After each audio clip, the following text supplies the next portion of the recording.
ese es uno de los temas que va a estar en agenda en la sesión de hoy en el Consejo Municipal. Obviamente hay otros, como tiene que ver con la señalización de pozos en la Laguna Setúbal, que también se va a estar discutiendo en esta jornada.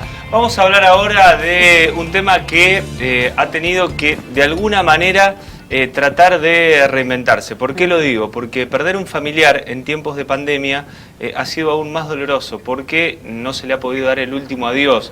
¿De qué manera lo llevan los familiares a esto? Es uno de los temas tal vez más dolorosos, ¿no?, que tenemos que tratar dentro de la pandemia. Y en el tiempo de que se extienden las cuarentenas y se extiende el riesgo, hay países donde realmente la gente se resiste a no poder despedir a sus familiares, incluso lo hace de manera multitudinaria. Aquí en Argentina hemos visto, por ejemplo, un barra de un club de fútbol acompañado en caravana en plena pandemia.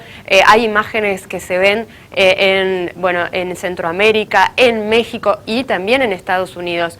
Vamos a hablar de esto, de la resistencia a dejar de lado los ritos funerarios que hay en torno a la pandemia. La resistencia a cumplir con los protocolos en medio de lo que estamos atravesando. ¿Cómo estás, Carla? Buen día.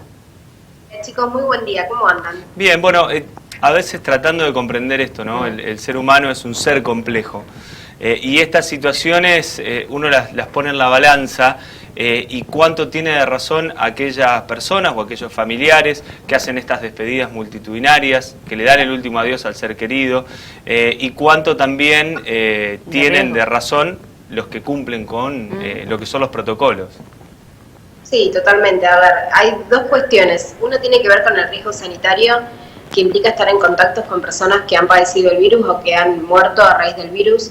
Creo que nosotros vimos muchos casos antes de que empezaran a aparecer con tanta vehemencia acá en Argentina, en Europa o Estados Unidos o en otros países de Centroamérica, donde se llegaba al punto de que la pandemia hacía que hubiera una gran cantidad de muertos y que colapsara también el sistema funerario, no solamente el sistema de salud, por lo cual las personas tenían que dejar depositado el cuerpo de sus familiares en la calle, lo cual era muy terrible.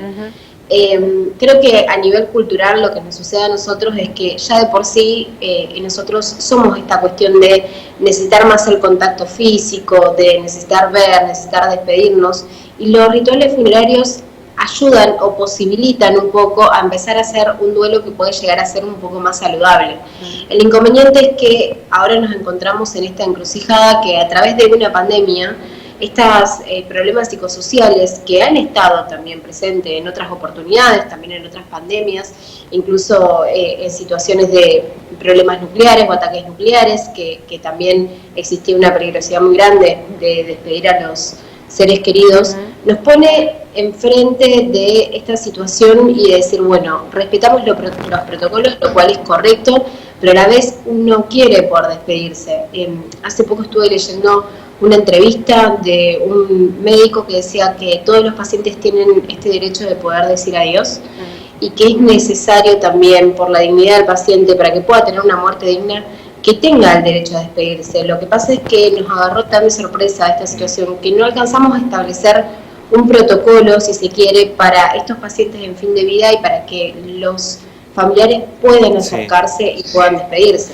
Carla, esto tiene que ver también con situaciones, porque María José nombraba países que están en una situación completamente distinta a la nuestra en cuanto a los contagios, en cuanto a los fallecimientos.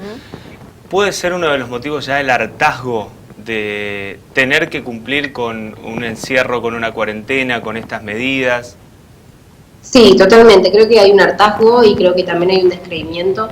Por eso cada vez se escucha más esto de, bueno, listo, salgamos, vamos a contagiarnos todos. Creo que lo que vimos a nivel país en la marcha del 17 de agosto, que es muy preocupante a nivel sanitario, responde un poco a eso, a este descreimiento de que en realidad, bueno, si nos vamos a contagiar todos, nos contagiamos y salimos, y un montón de cuestiones que dejan de lado, como hablamos en otra oportunidad, el bien común o el bien colectivo por el bien individual, de decir no tengo ganas de estar encerrado. Y eso es una preocupación, porque ojalá no nos toque a ninguno, pero si en algún momento nos toca atravesar por esta situación de querer despedir a un familiar, no lo vamos a poder hacer porque los protocolos indican que no se puede hacer y es muy difícil. También el hecho de saber que por más que tengamos la oportunidad de asistir a algún tipo de rito funerario, no pueden asistir la misma cantidad de personas, que los cementerios por ahí no están abriendo con regularidad. Entonces es muy complicado porque lo que empieza a hacer la persona es desarrollar un sentimiento de desesperanza, de enojo, de ansiedad, de impotencia, de sentir que no pudo hacer absolutamente nada para ayudar a su ser querido, ni tampoco pudo estar ahí para sostenerle la mano o para despedirse. Entonces es una situación que ya de por sí es muy pero muy complicada y tal vez nosotros no nos damos cuenta, pero con ciertas acciones empezamos a empeorar esto. Creo que...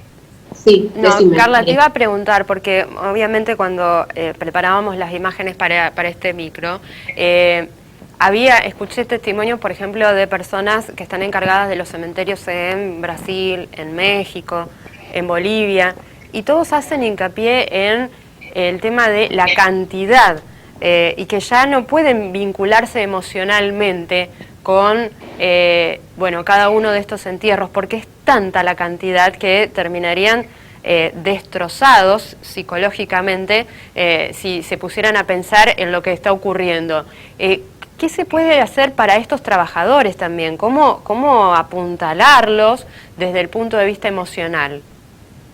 Bueno, a ver, ¿qué es lo que sucede? Empieza a haber un trato más deshumanizado, porque es como que se empieza a transformar en un acto que es más automático. Claro. Si están un cuerpo atrás del otro, de repente, bueno, es como ir y depositar y inmediatamente viene otro.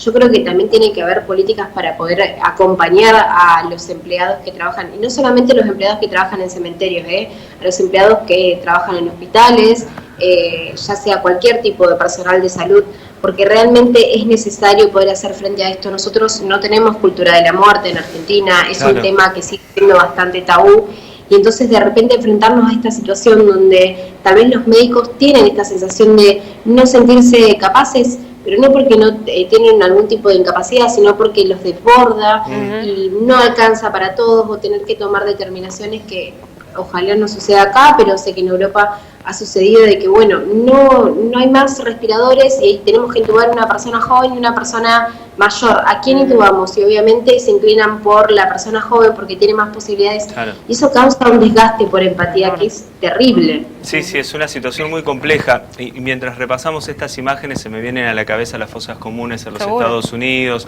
en lo que fue la primera etapa de esta cuarentena. Un Estados Unidos que, reitero, tiene una realidad completamente distinta a la nuestra, el sistema de salud es completamente distinto, las medidas que se han tomado a nivel país en los Estados Unidos difieren muchísimo de lo que ha ocurrido aquí en Argentina.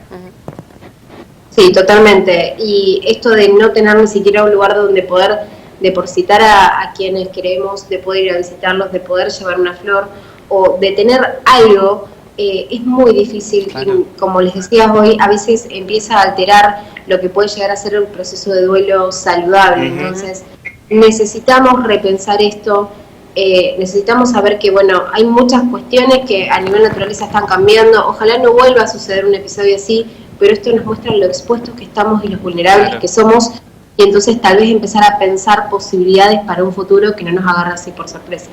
Carla, clara como siempre, y ojalá esto sirva también para el personal de salud que hablábamos recién, para aquellos que están ahora en la primera línea también aquí en Santa Fe asistiendo en las salas COVID, para de alguna manera seguir un aliciente, tener un aliciente de que esto ocurre, que el desgaste psicológico es importante y que hay que necesariamente atenderlo en un corto plazo. Gracias, Carla, por este micro. Muchas gracias a ustedes, chicos. Hasta la semana que viene.